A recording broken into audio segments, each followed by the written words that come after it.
Imagine this. You're standing in a vast, shimmering city, a monument to human ingenuity. Buildings pierce the sky, connected by a web of intricate pathways teeming with life. Information flows like an invisible current, instantly connecting you to anyone, anywhere. You have access to more knowledge, more comfort, more opportunities than any generation before you could have possibly dreamed. You possess devices that hold the accumulated wisdom of centuries in the palm of your hand. You can traverse continents in hours, witness the birth of stars from your living room, and tailor your existence with unprecedented precision. Yet, a disquiet hums beneath the surface of this technological marvel, a subtle dissonance in the symphony of progress.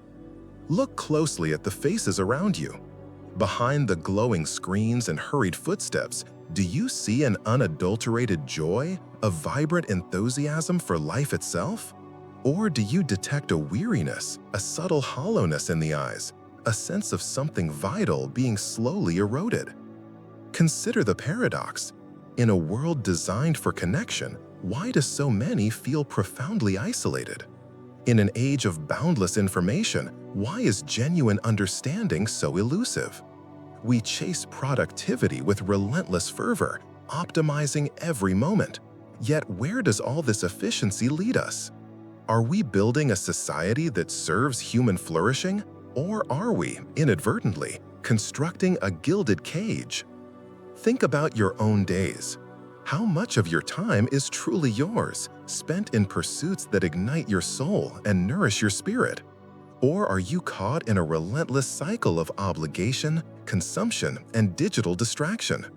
Are you actively shaping your life? Or are you merely reacting to the endless stream of demands and notifications that flood your senses? We are told that happiness lies in achievement, in acquisition, in fitting neatly into the prescribed roles of a successful society. We strive for the next promotion, the bigger house, the more likes, believing these external markers will fill some intangible void. But what if that void is not meant to be filled by external validation? What if the relentless pursuit of these societal trophies is actually driving us further away from our true selves? Have you ever felt a pang of longing for something you can't quite name? A sense that despite all the advancements, something essential is missing? Perhaps it's the feeling of genuine, unhurried connection with nature, the satisfaction of creating something with your own hands, the space for quiet contemplation, the freedom to simply be, without the constant pressure to perform or consume. Modern society promises liberation through technology and progress. Yet, are we truly more free? Or have we simply exchanged one set of constraints for another, trading the limitations of the physical world for the invisible shackles of a hyper-connected, consumer-driven existence? Are we masters of our tools, or have our tools subtly begun to master us, shaping our thoughts, our desires, and our very perception of reality? Consider the narratives that dominate our culture. They often revolve around competition, scarcity, and the relentless pursuit of more. How does this constant exposure to comparison and lack affect our inner landscape? Does it foster a sense of contentment and gratitude, or does it cultivate anxiety, envy, and a gnawing sense of inadequacy? Imagine a single seed full of the potential for a magnificent tree. What happens if that seed is planted in barren soil, deprived of sunlight and water, choked by weeds? Will it flourish, reaching its full potential? Or will it wither and die, never realizing the greatness that lay within? Could it be that modern society, in all its dazzling complexity, is unintentionally creating a similar environment for the human spirit? What if the very structures we have built for comfort and convenience are slowly suffocating the essence of what makes us truly human? Our capacity for wonder, our innate creativity, our deep connections, our search for meaning. What if the relentless pursuit of external success is coming at the cost of our inner lives, leaving us feeling increasingly empty despite all our achievements? These are not comfortable questions, but they are questions that demand our attention. They are questions that lie at the heart of a growing unease, a sense that something is profoundly amiss in our modern world. And understanding this unease is the first step towards reclaiming something precious that we may not even realize we are losing. That feeling of loss, that quiet hum of disquiet you sense in the shimmering city, has a name. It is the slow, methodical erosion of your inner sovereignty. You have been sold a grand bargain, a silent transaction made on your behalf before you were even old enough to understand the terms. The contract stated that in exchange for your wild, unpredictable, and sometimes dangerous freedom, you would receive safety, comfort, and predictability. In exchange for the arduous, often painful search for individual meaning, you would be given pre-packaged goals, a career ladder to climb, a consumer paradise to inhabit, a social script to follow. We accepted the terms without reading the fine print. And in that fine print, in microscopic letters, was the clause that surrendered the human spirit itself. This is not a new predicament, it is an ancient fear given a modern technological form. The philosopher Friedrich Nietzsche foresaw this a century ago. He warned of the coming of the last man, a creature that arises when a society makes the elimination of all suffering and risk its highest virtue. The last man seeks only comfort and security. He takes no risks, dreams no great dreams, and feels no profound passions. His world is small, safe, and utterly devoid of meaning. We have invented happiness, say the last men, and they blink. Look around you. Do you see it? The endless optimization of life, the obsession with safetyism, the allergy to discomfort, the flattening of experience into a series of predictable, risk-free transactions. We have built a world that is a perfect incubator for the last man, and we wonder why our souls feel so small. We have traded the soaring flight of the eagle for the comfortable warmth of the cage, and now we have forgotten what the sky looks like. Psychologically, this grand bargain manifests as a deep and painful schism within you. Carl Jung called this the divide between the persona and the shadow. Your persona is the mask you wear for the world, the polished resume, the curated social media feed, the agreeable colleague, the successful citizen. It is the version of you that society approves of, the part that plays by the rules and reaps the rewards. Modern society is a relentless factory for the production of these personas. It demands that you present a flawless, consistent, and marketable self at all times. But what of the parts that don't fit? The doubts, the fears, the unconventional desires, the messy, chaotic, creative impulses. These are relegated to what Jung called the shadow. It is the untamed wilderness of your authentic self. For generations, this inner wilderness was a place of exploration and integration. But our society teaches us to fear it, to repress it, to pretend it doesn't exist. And so, you live in a state of constant internal conflict. You feel the pressure to uphold the mask, while a deeper part of you screams in protest from the darkness. That hollowness you feel is the vast, echoing distance between the person you pretend to be and the person you truly are. The spirit is not killed by a single violent blow. It is starved, slowly, in the darkness of the unacknowledged self. This mechanism of control is not one of overt tyranny, as one might imagine. It is far more subtle, and therefore far more effective. It is the world Aldous Huxley envisioned in Brave New World. He understood that the most successful form of control is not one that inflicts pain, but one that saturates the senses with pleasure. We are not oppressed by jackbooted thugs. We are pacified by an endless stream of entertainment, trivial distractions, and instant gratification. Our dissent is not silenced, it is simply drowned out by the noise. Why would you undertake the arduous journey of self-discovery when you can binge-watch a new series? Why would you confront the terrifying abyss of existential questions when you can scroll through an infinite feed of fleeting novelties? The system is brilliant in its design. It doesn't need to build prison walls, because it has rewired your brain to crave the very things that keep you imprisoned. It offers you a digital pacifier, a soma for the 21st century, and you accept it willingly because the alternative, the silence, the confrontation with your own unadorned consciousness, has become unbearable. And this leads us to the ultimate root of the problem, identified by the psychiatrist and Holocaust survivor Viktor Frankl. He argued that the fundamental drive in humans is not the pursuit of pleasure, but the will to meaning. We are creatures who can endure almost any hardship, as long as we believe that our suffering has a purpose. But the society we have built is a machine designed to strip life of this struggle. By offering comfort as the ultimate good and convenience as its primary method, it has created what Frankl called an existential vacuum. The pre-packaged goals of career and consumption are shallow substitutes for genuine, self-discovered purpose.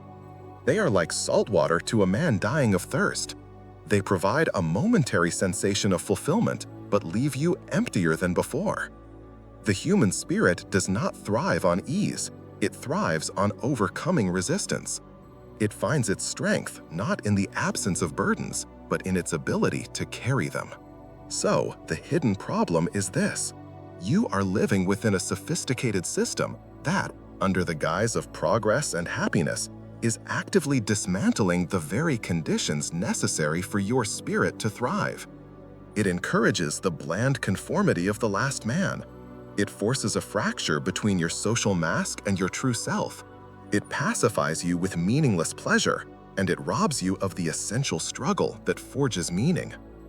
It is a poison administered in sweet, easily digestible doses, and its effects are so gradual, so pervasive, that you may not even notice you are being hollowed out until you are nothing but a beautiful, empty shell.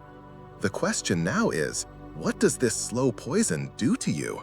How does this deep philosophical sickness manifest in the fabric of your daily reality? This slow poison, this hollowing out of the self, does not manifest as a sudden, dramatic collapse. It is far more insidious. It is a creeping fog that slowly blankets your reality, a silent fire that consumes your inner world from the inside out, leaving the exterior perfectly intact.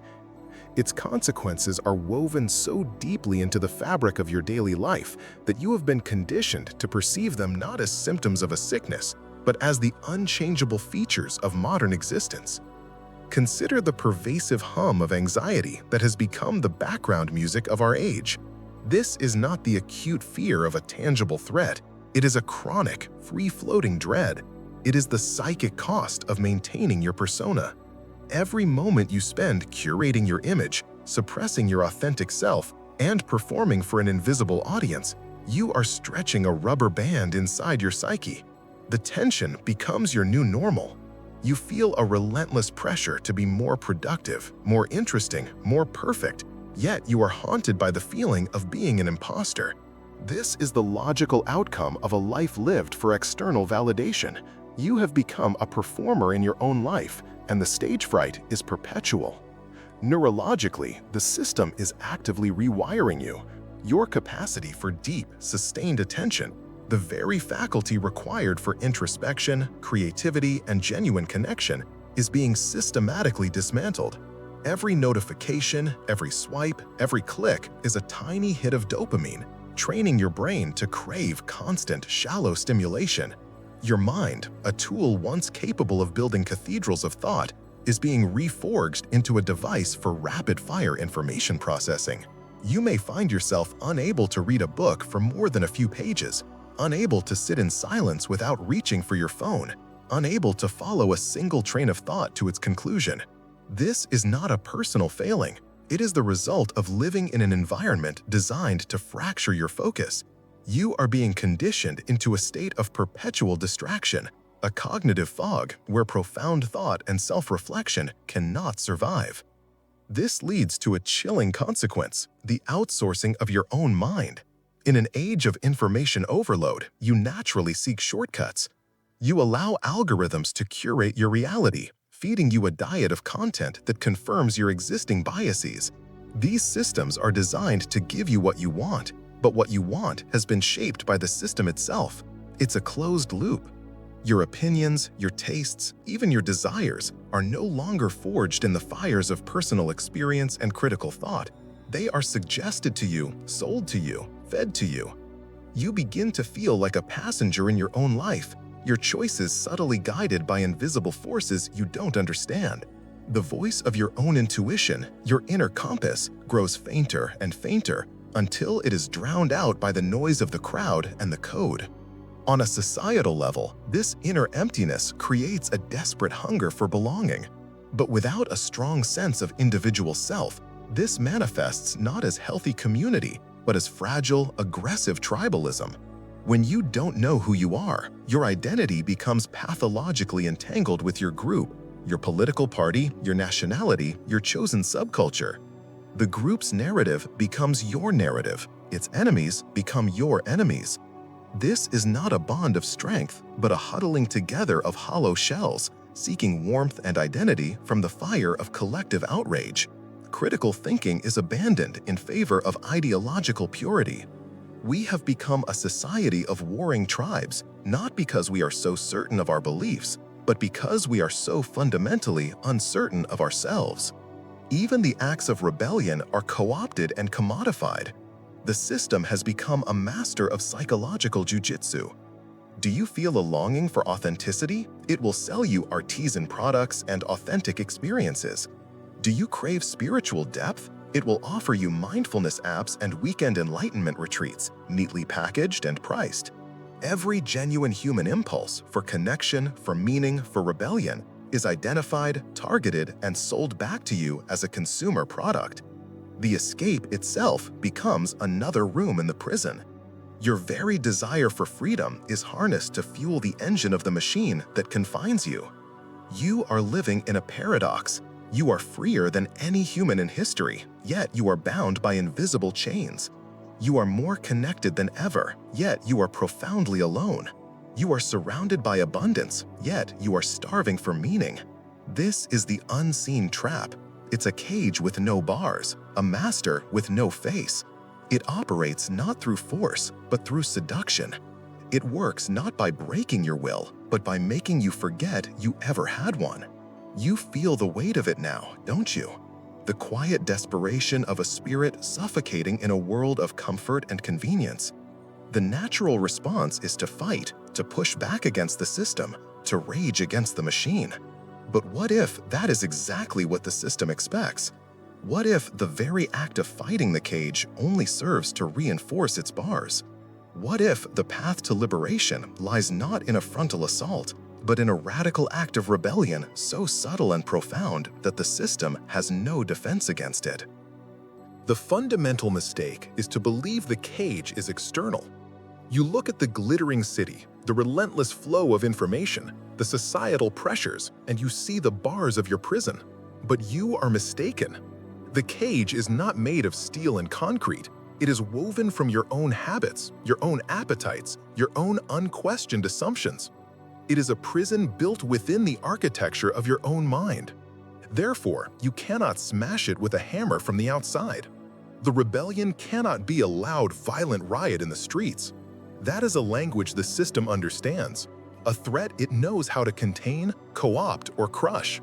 The true rebellion is a quiet, internal, and total revolution. It is an insurrection of the soul. The first and most crucial act of this revolution is to reclaim the most valuable territory you own, your attention.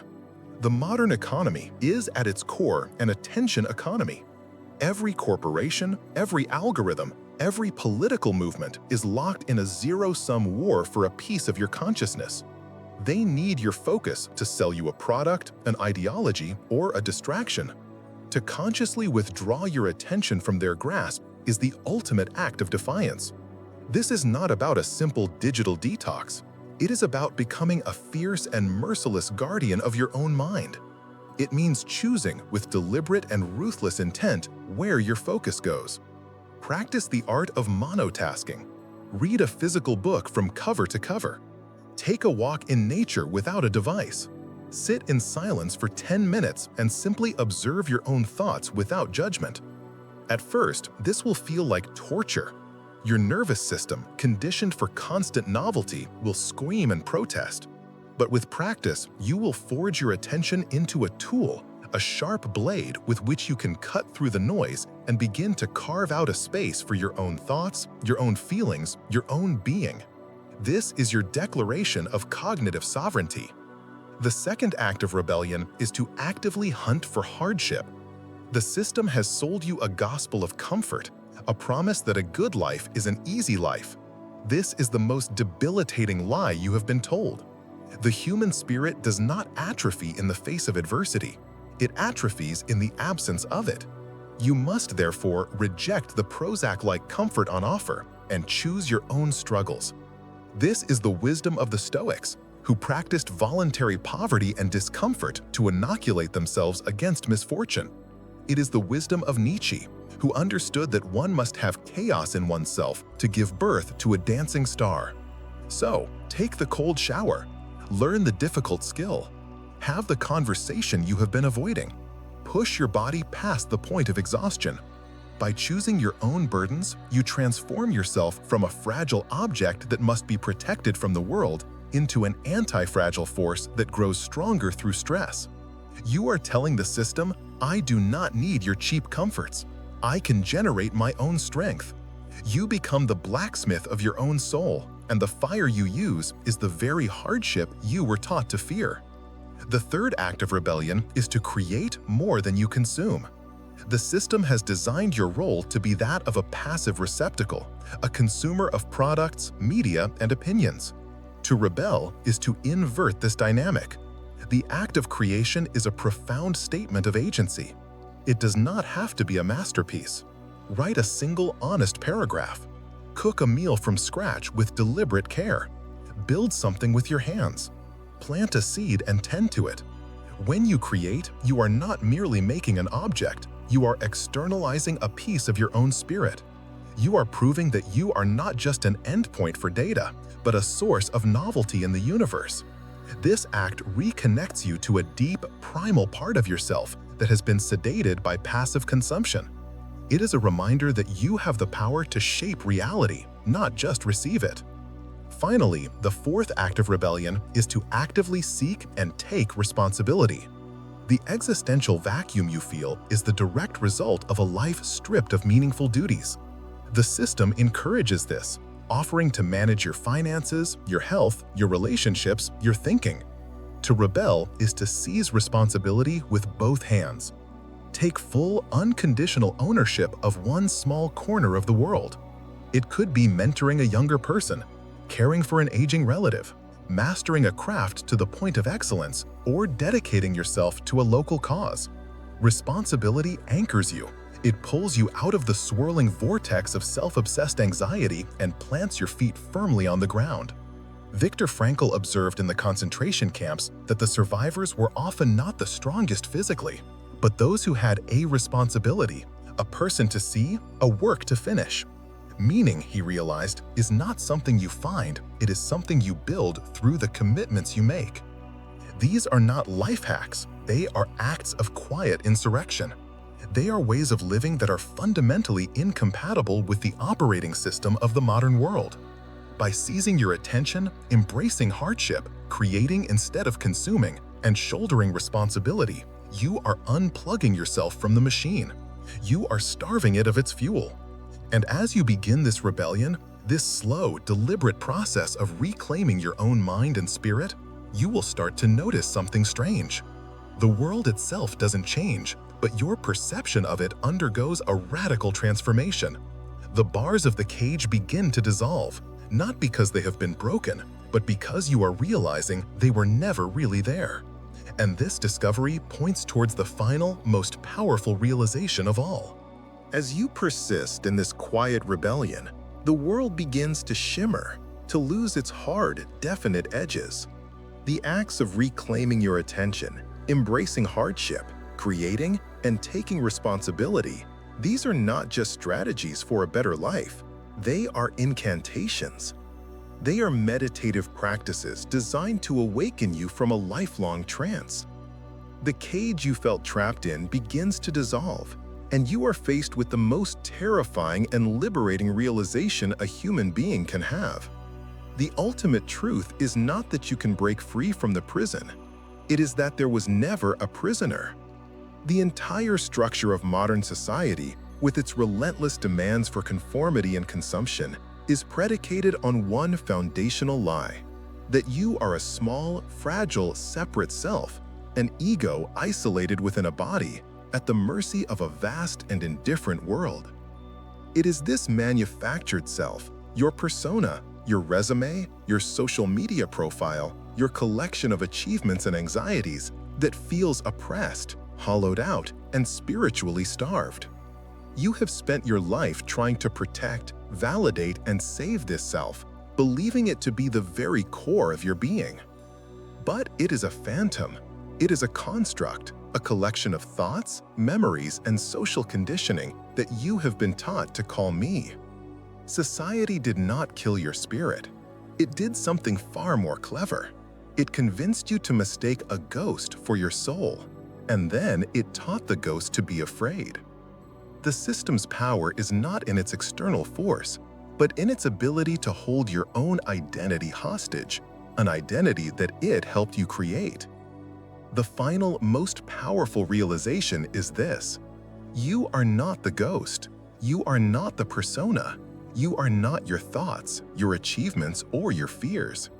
You are the silent, spacious awareness in which all of these things arise and pass away. You are the consciousness that perceives the shimmering city, the inner stillness that hears the noise, the timeless subject that experiences the fleeting moments of your life. This awareness is not something that can be packaged, commodified, controlled, or killed. It is untouchable. It is inherently and eternally free. This changes everything. Suddenly, the struggles of the past become clear. The anxiety you felt was the friction between this deep, true awareness and the false, constricted self you were trying to inhabit. The hollowness was the echo in the empty space where your authentic being was supposed to be. The relentless search for external validation was an attempt to decorate the walls of an imaginary prison, to make it more comfortable, instead of realizing you could simply walk out. The acts of rebellion you undertook were not about improving the self, they were about dissolving it. When you consciously direct your attention, you experience yourself not as a collection of chaotic thoughts, but as the steady consciousness that observes them. When you embrace voluntary hardship, you sever your identification with the part of you that craves comfort, discovering a deeper well of strength. When you create, you tap into a generative force that flows from a place beyond the ego. When you take responsibility, you anchor your being in a purpose that transcends your own petty desires and fears. These actions are a practical path to experiencing this ultimate truth. They starve the phantom self and nourish the real one. This is the paradigm shift. You stop trying to win the game society has laid out for you. You stop trying to fix or save the little me that is always feeling inadequate. Instead, you simply withdraw your belief in it. You begin to operate from this deeper place of awareness. You still live in the world, you still have a name, you still go to work, you still have relationships. But you are no longer pathologically identified with your role. You are like an actor on a stage who knows he is acting. He plays his part with passion and conviction, but he never forgets that he is not the character. This brings a sense of lightness, of freedom, of playfulness to everything you do. Look again at the shimmering city. The buildings still pierce the sky, the information still flows, the crowds still hurry by. Nothing on the outside has changed, but you have undergone a Copernican revolution of the soul. The world no longer revolves around your fragile ego. Instead, your life becomes an expression of the vast, silent awareness that you are. The quest is no longer for happiness, but for truth. The goal is not success, but authenticity. The human spirit is not a delicate candle that modern society can extinguish. It is the unquenchable fire of consciousness itself. The only thing society can do is convince you to build a wall around that fire and live in the cold shadows of your own construction. The final rebellion, the only one that truly matters, is to realize you are the fire. You were never in the shadows. You were the one casting them. And with that realization, you are no longer just surviving in the modern world. You are illuminating it. You are free.